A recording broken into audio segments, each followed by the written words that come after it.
Blog Talk Radio. You're listening to the Totally Driven Entertainment Radio Network. Get driven. Stay driven.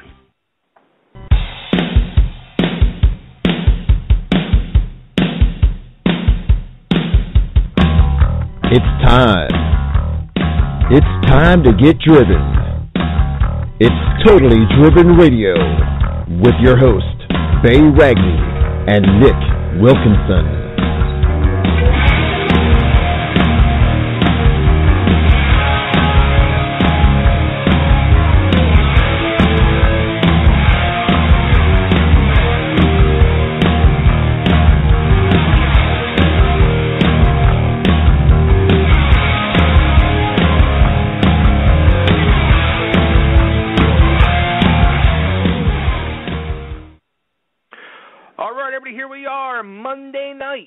Monday Night Live with our Major Crime Special. We love doing these shows, and I know that you guys love them too, because we get such a tremendous reaction from these shows.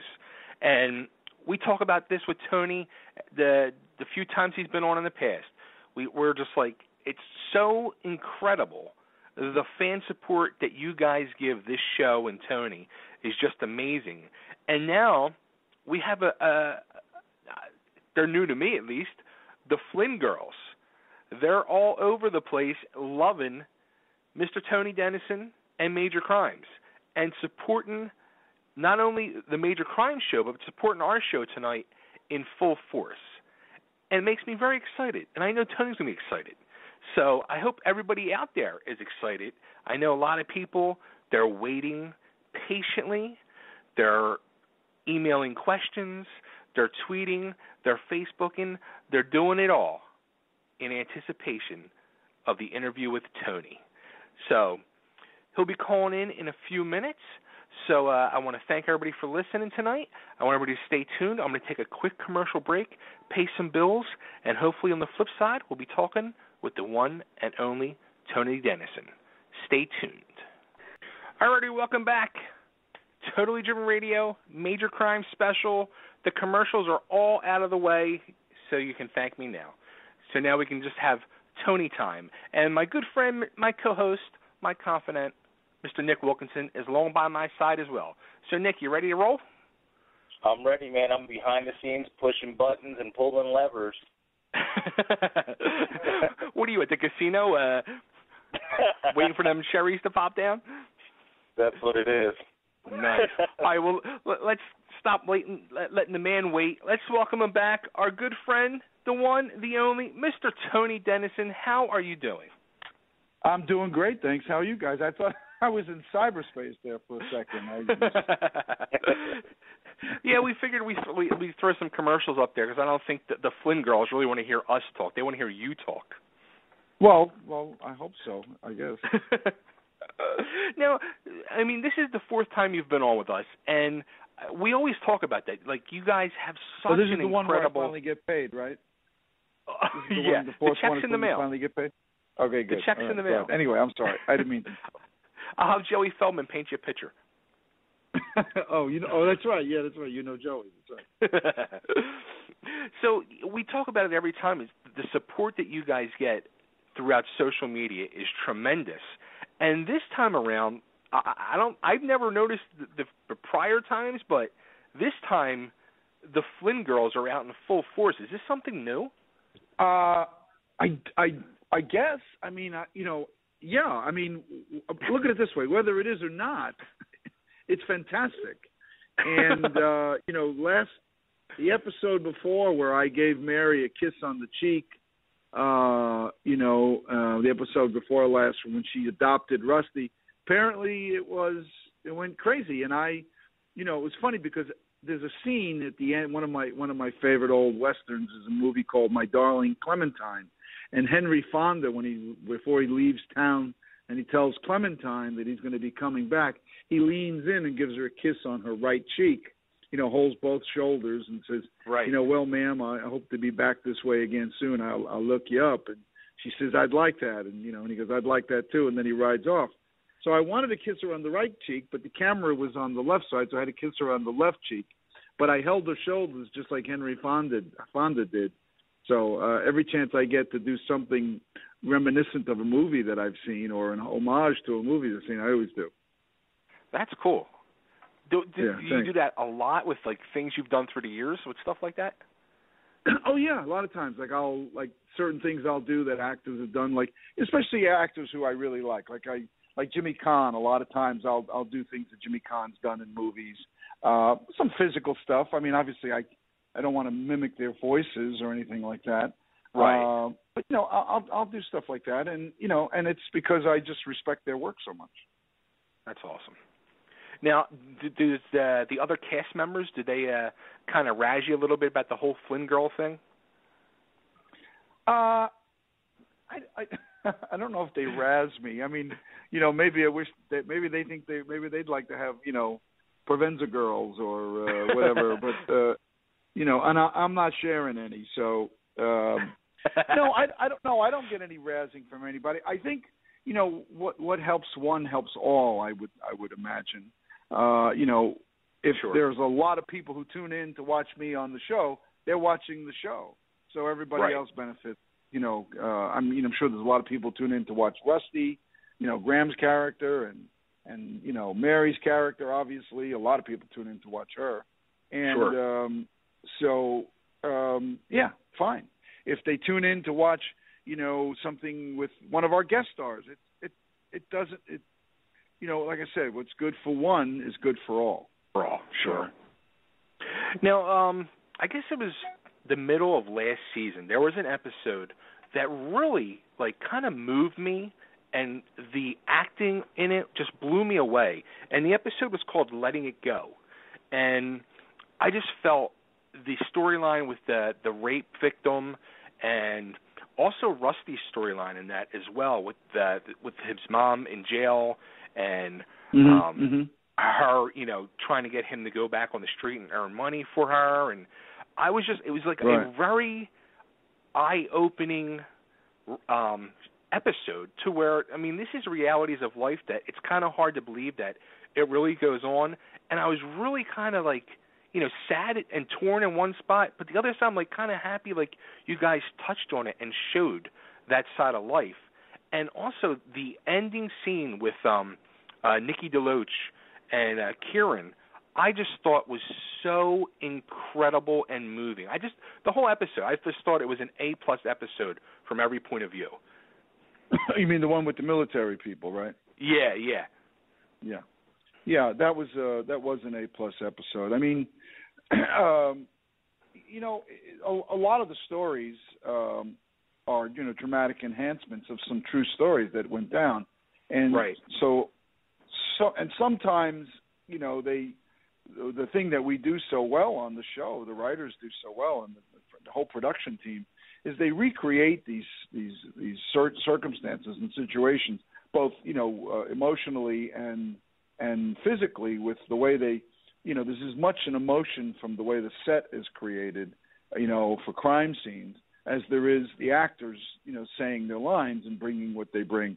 And, you're right. I mean, there are times I'll walk onto a set and I'll just be moved by it, and I'll look at Mike Burcham or Gary or our other technical advisor, Mike and Gary, both former LAPD officers, detectives, and I'll just say, how do you not go mad? And he goes, yeah, that's why. He says, a lot of the stuff that I've done as my character, of injecting, sort of gallows humor. He said, if you don't do that, he said, you would go out of your mind. He said, because sometimes you look at man, and man can be so inappropriate to his fellow man. Absolutely. I don't want to say evil. I mean, it's a word that gets bandied about a lot, but incredibly, just inappropriate. It's like this behavior is so uncalled for, so unnecessary. But man's inhumanity to man. Whoever, I forget where I read that in some book, some treatise on this stuff. But man's inhumanity to man is it's there, and it's probably going to be there forever. Yeah, I don't think it's going to change at all, sadly, but it's not. Yeah. Unless we get visited by people from another planet and then we all join together and, perfect harmony. Was it? Oh, no, that's a commercial for some soft drink, I think. Anyway, I'm sorry. Now, speaking of, storylines, and how about, with the Michael Brown situation that's, the whole nation is up in arms about, do you think you guys might tackle something like that in the future? I wouldn't doubt that they would do something along those lines. We haven't, you can't, because you can't be current in a sense, and then you have that. Obviously, you have the advantage of having hindsight. Later on, you can go, this happened and that happened, and this part of the story came out and that part of the story came out. I think James Duff is very, very responsible when it comes to national headlines in terms of the stories we tell. This is not to dodge your question, but there's a queue of stories out there. Sure. That eventually we'll get to a story like that, I'm sure, somewhere down the line. But you can't even imagine how many. It's just the horrors that are out there. So yeah, I don't know. The answer is I don't know. But if we do something like that, it'll be done responsibly and it'll be done in our style, and it'll be a good show, no matter what, no matter how we handle it. Absolutely. Now, something also that's some other networks are doing this year is where they're taking, it's a police-style show, and they're going a full season on one case, like Murder in the First and Grace Point. Yeah, Murder in the First. Yeah, do you ever think Major Crimes might tackle something like that? I don't know. I don't think so. The answer is I don't think so. I know 24, 24 hours in one day. And there was a show before that I forget the name of the show. So 24 sort of took it to the next level. I think there was a Bochco show from 5, 6 years ago, 7 years ago that did that. It's interesting to watch a show like that. It's great to have the different shows. You know what I mean? It's great to have a show like Murder in the First, and then a show like our show, like Major Crimes, or a show that's somewhere in between the two of them. I like that stuff. Look at True. What was the one that I can't remember the name of it now? It just aired, for God's sakes, with Woody Harrelson and Matthew McConaughey. Condensing that whole thing into 6 episodes. Bringing it down so that you have this basically you have a 6-hour movie. Some people have maintained that Crime Story, the show that I got my break on, that the first year of Crime Story was a 22-hour feature film. Given Michael Mann's attention to detail and how the look of that show, I've heard it said that it was like a 22-hour movie. Interesting. So, yeah. Now, how about another big thing going on is networks are doing now the crossovers. You ever think maybe a crossover could be in the future for Major Crimes? Well, you never know. A lot of people think Major Crimes was a spin-off of The Closer, and it's not. It's just basically crossover. I've not heard that term before. That's what kind of Major Crimes is. It's crossed. It's like The Closer crossed over into another aspect of storytelling for the same show. You know? So that wasn't true. We weren't a spin-off, which some people sometimes call us. But crossover is I like to say we evolved into this new concept of the old show. But crossover is a good way to put it. As far as actual spin-offs from the show, I'm sure they would love to do it, and they probably will at some point. Right. And it'll be a damn good show too if they do. Absolutely. When they do. Now, I think I saw too. Annie Potts is going to be in an upcoming episode. Oh yeah, Annie Potts. Yeah, it was great. I look, I'm a big fan of this business myself, as well as being a member of it.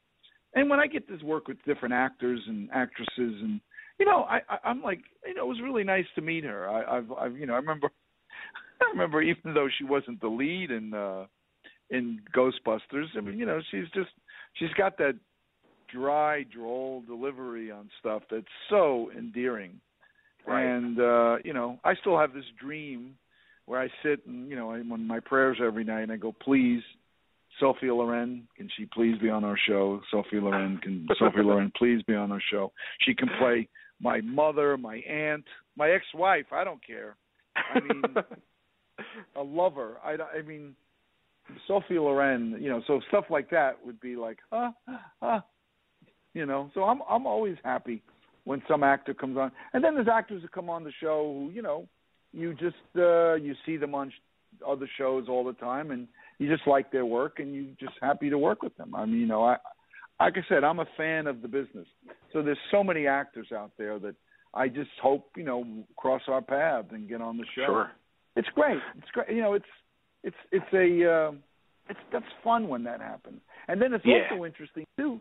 It's also, what's really interesting is when you get some actor you never heard of before, basically a person with not an arm's length worth of credits, who comes on the show and they're eager and they bring some really exciting different stuff to the show, to the character that you didn't think was there, and you start thinking, wow, and you say, oh, it's a couple of people, I won't name names, but a few of them I said, oh, that one's going to have their own series, or that one's going to move on to feature film, and and then move on to a series, and that's happened a couple of times, but some of the series have not. Came and went, so I won't mention who they are. If people want to look on IMDb and check it out, they can do their own detective work. Now, tonight's episode, coming up at 9 o'clock Eastern, is called Acting Out. What's this episode tonight about? This is the episode, unless I've gotten my names wrong, my titles wrong, this is the one where Flynn's daughter, Nicole, shows up, who's been talked about a lot over the past 5 years, 6 years, but especially the past 3 years of Major Crimes. She's been mentioned, on numerous occasions. So she finally shows up tonight, and I mean, the kid is just Tori DeVito is just, oh my God, she's so beautiful, and and a few people turned and said, with apologies to Liberty DeVito, her father, people have turned around and said, this girl could be your kid for real. And I said, yeah, I know. She's but anyway, and she did a great job. And, I hope she comes back, more times. I mean, I don't know if she will or won't, but, I'm guessing that she will. She'll be back. Now, when you have something like that where whether it's Major Crimes or anything you've done in your past where maybe you're playing the father role, and you have that child, do you almost kind of also take on that fatherly role with that person? Yeah, I did. I found myself, asking her, like when I would go to get a cup of coffee or something, I'd say, would you like something? I'll get it for you, and she'd say, no, it's okay, I can walk. I said, no, I don't mind. Or I'd say, we have, I don't know if they told you, we have some time. You can go back to your trailer. And she'd say, no, I know, I can. Okay, I mean, like a parent would, I suppose. Right. That's funny. Now, let me see. You know what? Actually, I was bombarded by the Flynn-Girls with a bunch of questions for you. Shoot. All right. First one from Valerie, who is a certified Flynn-Girl. She said, "Do you have any certified? Interest Okay. Do you have any interest in directing?" No. Wow. I mean, I don't mean to give you such a short, abrupt answer, but no, I have interest in producing, and that's what I've been trying to do of late. I've been trying to get some projects off the ground, scripted and non-scripted, with my dear friend and partner, Joel Bess. So we have a couple of projects in the wind. One of them lands. Great. But we'll just keep, chugging away to try to get something off the ground. But I don't don't really have a desire to direct. I don't think I ever had one. I mean, I'd like to see GW direct. I mean, he would be great, and Mary too would be great as a director. But it's hard for Mary because she's in every scene practically, so it's hard to sit there and direct yourself. But GW would be a really good director, and John Tenney has directed some episodes, and he's done a really good job. And at the end of the day, in fact, there's an episode coming up that John's directed that I know that everybody's very high on, and but no, I don't know why. I directed a play one time, I guess, in New York, and then after that was over, I was like, okay, no, it's not for me. I had one of the actresses one time, she claimed she was method. She was probably more methadone than she was method. But she was on the stage and she says to me, I swear to God, I'm not making this up. She goes, what do I mean when I say what time is it? And I was like, excuse me? I said, are you serious? And she goes, yes. I said, what do I mean when I say what time it is? And the stage manager and some other people are looking at me. And I gave her this, what I thought would be a really good method actor answer, and she loved it. And to this day, I don't know what the hell I said. I don't know if I made any sense or not. But, I mean, people take advantage. I mean, I know a lot of method actors, and they don't ask questions like that. But just because you profess to be a method actor, you sort of give it away that you're not when you ask, when you say, what do I mean when I say what time is it? Right. You know what I mean? That's funny. But right, anyway, after that, I was like, that's it. Anyway, go ahead. I'm sorry, I cut you off. That's all right. This one's from Robin, and she asked. She says, "You've had a diverse background of careers, and she'd like to know how acting fell into place, and is it your most rewarding of all your careers?" Is it the most? Well, yeah. I would have to say. Yeah. I mean, I have a lot of avocations. I mean, I'm of service to people who. To a lot of young people and people who are drug addicted and alcoholics. And I also do stuff for the Sunshine Kids, the charity that GW is the executive director of, Kids with Cancer. And I also show up and do a lot of things for charities connected to animal abuse. Those are incredibly rewarding.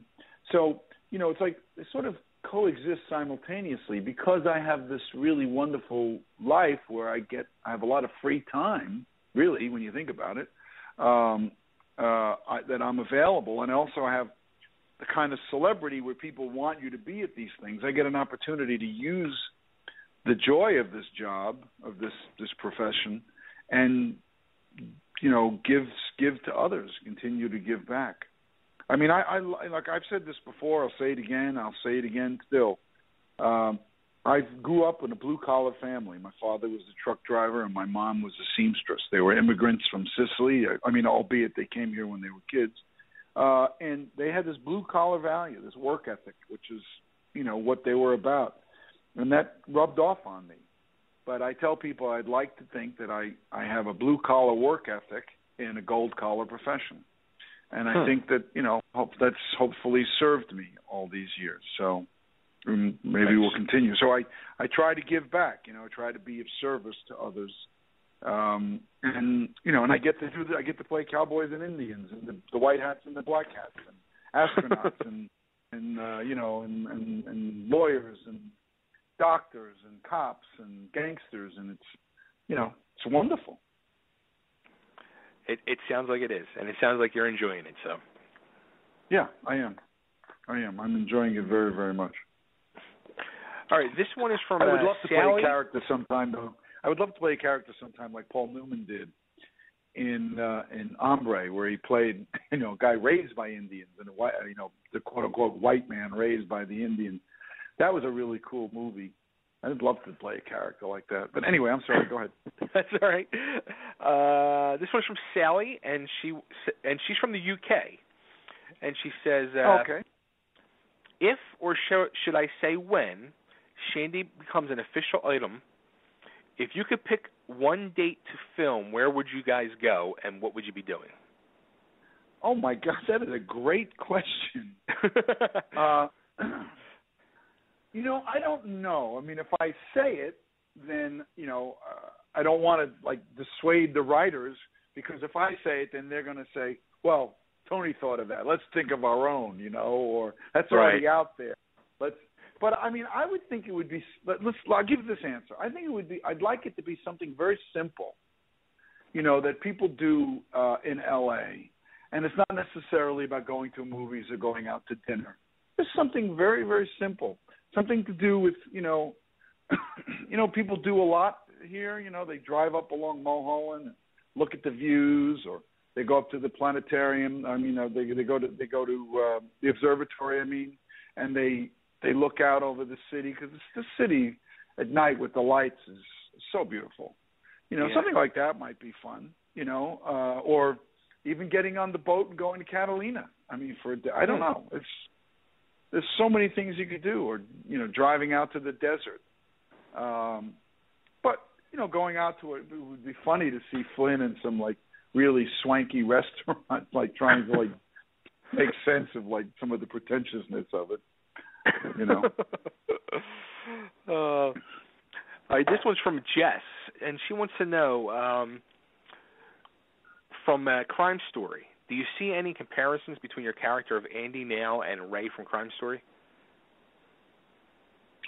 Say that again? She wants to know if you see comparisons in your character of Andy Flynn Nail and your character of Ray from Crime Story. No. No. I mean, well, let's look at it this way. I'd like to think that both characters are incredibly intense, and I'd like to think that because they seem like they're uncompromising kind of people, I don't play any character ever, and especially these kinds of characters that can be in your face, so to speak.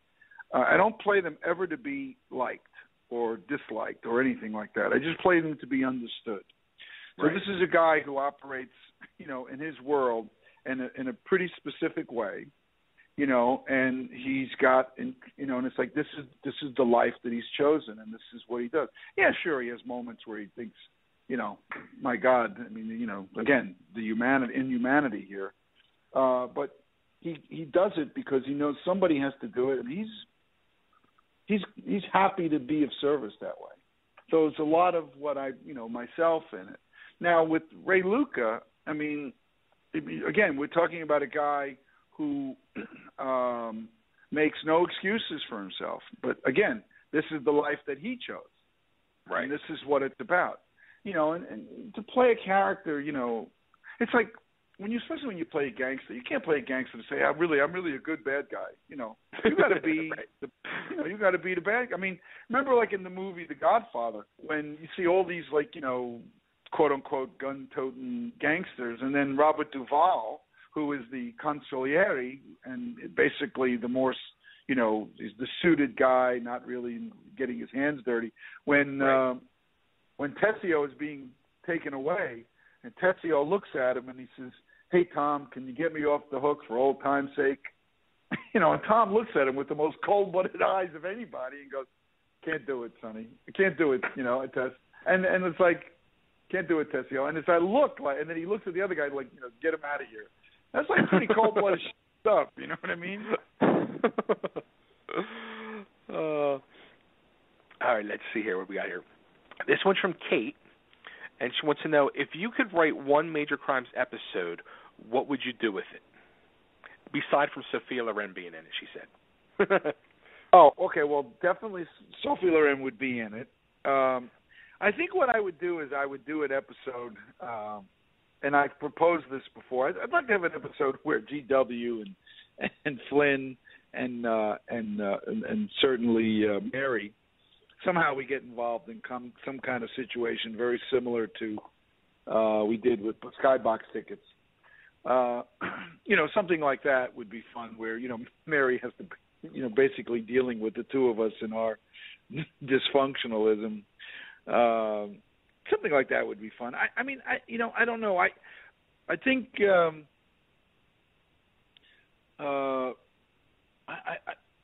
have a tough time trying to figure out what I would like to do, because and this is not like, because I'm trying to be politically correct. They write such interesting stuff on the show. We get involved in such really interesting scenarios that I like being surprised. I mean, I don't like sit there and say, how about this for an episode? How about that for an episode? Yeah, sure, I might have some ideas, and I say, you think Flynn might ever, or this might ever happen? And they go, yeah, we'll think about it. But really, I mean, I don't know where those ideas wind up in the queue, right. of the ones that are coming down the pike, or if they ever even get in the queue. Sure. But there's just such, fun stories a lot of the time. So I try to just, play it as it lays. I mean, I remember one time John Tenney and I, we were at a read-through, because they read through every episode the day before we shoot it, just so they can see if they need to change stuff and, blah, blah, blah, blah. Anyway, as we were reading it, near the end of the episode, we both looked at each other and said, did you think that she was the killer? And I was like, no, I never think, So even when we're reading the episode, sometimes you sit there and you think, oh, my God, I'd never thought for a million years that person would be the killer. So that's why. I just enjoy being surprised. Yeah, being surprised is always good. Yes, it is. Well, that's what you try to do as an actor, right? Every moment you're in is supposed to be for the first time that it's happened to that character. Right. I think, too, like, I have a background in pro wrestling, and something that really became important in pro wrestling was, I was told this once by a person who was, like, the storyline writer and stuff like that, and he said, you always want to give the people what they're not expecting. Give them that surprise, because it'll be more worthwhile in the end. It'll be you'll get that bigger pop out of the crowd than you would if you did what they expected. Yeah, that's true. That's very true. That's very true. Where did you wrestle at for the WWF or one of those guys? No, ECW out of Philadelphia. ECW. I don't know what. Oh, cool. It was Extreme Championship Wrestling. A lot of tables, lots of chairs, lots of craziness. Oh, when I was a kid growing up, my grandparents, my mother's parents, who didn't even speak a word of English, they would watch. There was some shows they would watch, but one of the shows that they would watch would be the wrestling. Remember, with guys like Bruno Sammartino and Gorgeous George and Haystacks Calhoun and all these guys who had long since gone. And they would watch these shows as if it was real.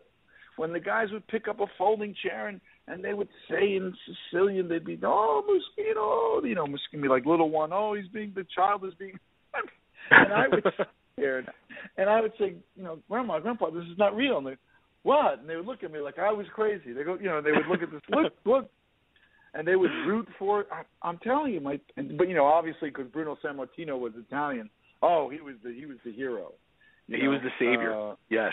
He was the savior, and I'm telling you, I have such fond memory of the wrestling growing up as a kid, such fond memories of it. So it's just great that you did that. I think that's so cool. As a matter of fact, that's how I met Joey. Oh, but that's right. Yeah. That's right. Yeah. That's right. I love Joey. I tell you, I just love him. He's such a good guy. I've bought some paintings of his, and I finally entered into the collecting world, so to speak, and nice. And I started with some of Joey's stuff, and I'm really happy that I did. Nice.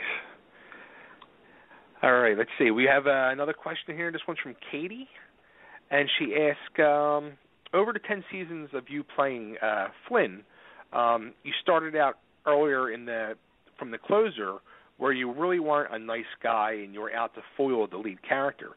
But over time, you've become a member of the group. And do you think you like the direction that he's gone? And let me see here. It's a very long question. Do you think it was more of a direction you wanted the character to go in, or that the writers wanted them to go in?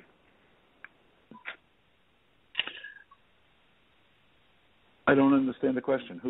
Say the question again? She says, from season 1 of The Closer, you were really not a nice guy. You were out to foil the lead character. Okay, yeah. What happened was, when I came on the show, I was her nemesis in a sense. I was, part of the squad, but I didn't like her because of the squabble that we got into on one of the pilot episodes. And but the first year, the audiences really took to me a lot, and they really liked me a lot. And then they just decided that, because the audiences liked me a lot, and they were literally getting cards and letters from people saying, how come Flynn has to be so mean to her all the time, and can't they work together? And they got a lot of those letters, lots of them. And so they said, okay, and they found my character's through line, which is about loyalty. You watch his back, and he'll watch your back forever. So they put this storyline in where she does something to watch my back, and Flynn suddenly turns around and says, okay, I was wrong about you. And he, not without saying those words, but in terms of his actions, he takes on the fact that, like, now he is her guy, watching her back 1,000%. And that's how that happened. So it was almost like the fans demanded it. Well, the fans, I don't know if it was the fans demand. I think at the end of the day, and I guess rightly so when you think about it, I think James Duff, the executive producer, saw more mileage to be had for the show and my character doing that than my character being at odds with her character. And right. I guess the audiences, agreed with him. And so that's how that happened. So in wrestling terminology, they turned you from a heel to a babyface. Yes, didn't they do that with Sergeant Slaughter too at one time? Yep. Didn't he come on as the hero, then they turned him into a bad guy, then they turned him back into a hero? Absolutely. All right, this is from the last set of questions I have, and then actually I have a caller that's waiting. I think the name is Lyona. I'm not sure if I'm pronouncing that right. But she says, now that your daughter is going to be on tonight's episode, are we going to see more of you on the show? Going to see more of me on the show? Yeah, let's see. Is Flynn going to have more space on the show now that your daughter is going to be on the next episode? Well, I'd like to think that I have, a fair amount to do. There are 11, principals on the show, so, they have a lot of people that they have to make sure that they bring in and, cover. But I'd have to say that, I think I get a fair amount. Look, I'm an actor. I'd love to have more to do than I'm doing. I mean, who wouldn't? But I think that I have, I have some good storylines, and sometimes you have to sort of, spread it around, and give stuff to the other people too. But the unique thing about our show is the way that everybody sort of interlocks with one another. I mean, even though Rusty is specifically a ward of Mary's, he interplays with all of us too. I mean, in a really clever, real way. So in a genuine way. So we have that, so I have that, there's always something for me to do. Even when there's episodes when I seem to have less to do than others, it's always important to the story, and it's always a meaningful, scenes. Right. And then when I have a lot more to do in the episode, it's just great. It's just great. Here's two funny quick questions. She asked, sure.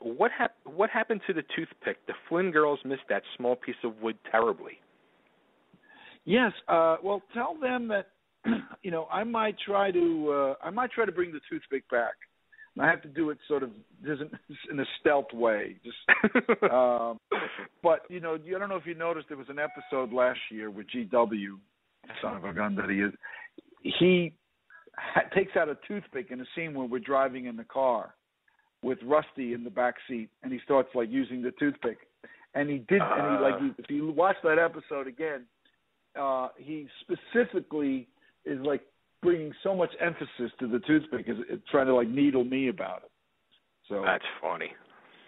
So I don't know if the toothpick will be back or not. There'll be one in my hand from time to time. I don't know if it'll be in my mouth, but there'll be one in my hand. 3-piece suit or suspenders? She'd like to know. Oh, the suspenders. Yeah, the suspenders. I wear suspenders myself. But Greg Lavoie, our costume designer, one day we were talking, and we were trying to come up with something, for Flynn, and he said, why not suspenders? And I said, yeah, why not suspenders? I said, I said, can we do the suspender thing? And he said, yeah, let's try for it. And he puts together the really good combinations. Again, Flynn has to dress like a cop would dress. I can't afford certain suits, and I certainly can't afford, the $85, $100, or $150 suspenders that you can get in some stores. Right. But he goes out and he finds wisely the ties and shirts and suspenders that a cop would be able to afford on a salary. Right. And I love suspenders so much more than a belt.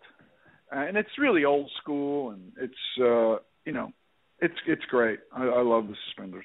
And and also too, I don't know if anybody's noticed, but this is the first season in 10 seasons where Flynn has taken off his jacket. When I used to wear the vest, the 3-piece suit, sometimes I would take off my jacket, but I always had the vest on. This is the first time where this first season, these 9 episodes where you've seen Flynn without his jacket on and just a shirt and tie.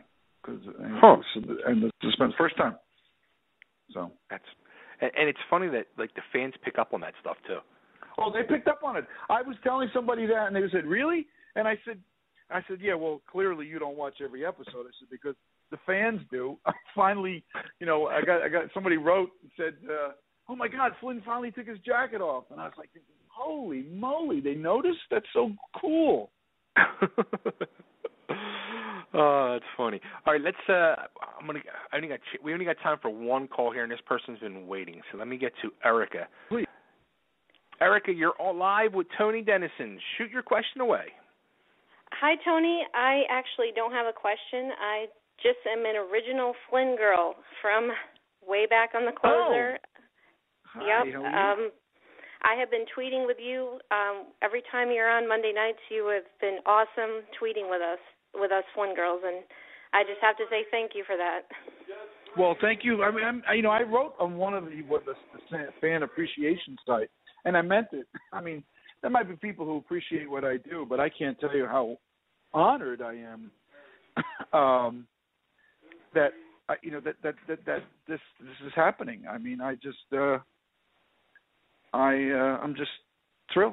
I'm thrilled. You're speechless. I mean, it is. It's really great. It's better than. It's really nice when people write in and tell you how much they. I don't know how much they like what you're doing. It's great. It really is great.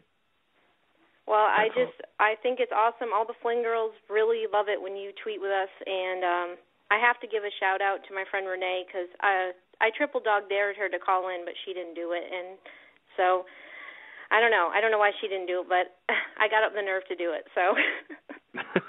Well, thank you very much, and I'll do my best to continue to tweet right back. I sometimes say it incorrectly. I say Twitter instead of tweet, and because it is a Twitter, right, that we're on. Absolutely. It's Twitter, I guess. I have my terminology is a little screwed up. My publicist has been all over me to start doing Instagram, so I've been doing a lot of Instagramming. I guess that's right? The new hot one. Yeah, that Instagram. Is the new hot one. I've been doing a lot of that, and also it's funny as we were talking, somebody named my publicist told me that there's a person, Olivia, who I know, who's trying to send me a message on Twitter as we're speaking, but I don't know how to access it. So I'm a little perplexed here how to do this. There's because I'm talking on the phone with you and I don't want to be rude. The message box. Is the they what? just changed it up, so it's all messed up. Yeah. Oh, they did? They changed it? Yeah, figures. They had nothing else to do. They're sitting in a room. They're bored. And then decided, let's screw with it. Oh, here it is. No, that's not it. Okay. Anyway. So, it should be right next to your notifications. Yeah, you say that. You say that, and you make it so easy for you to say, hey, I didn't get a chance to talk to you. No. All right, anyway. So, but anyway, Olivia, if you're listening, text me or do something, and we'll talk later. There you go. Or we'll tweet later, or we'll instant message later, or we'll email later, or do something later. Erica, Olivia, who's in Texas, I believe. And Eric, I want to thank you for the call. I want to try to wrap up so Tony can do his live tweeting while the show's on. 2 quick questions, and we'll let you go. One more from Leona. She says, Sharon and Andy, the friendship, you've said a few times the Shandy fans won't be disappointed. Can you give us any tiny hints?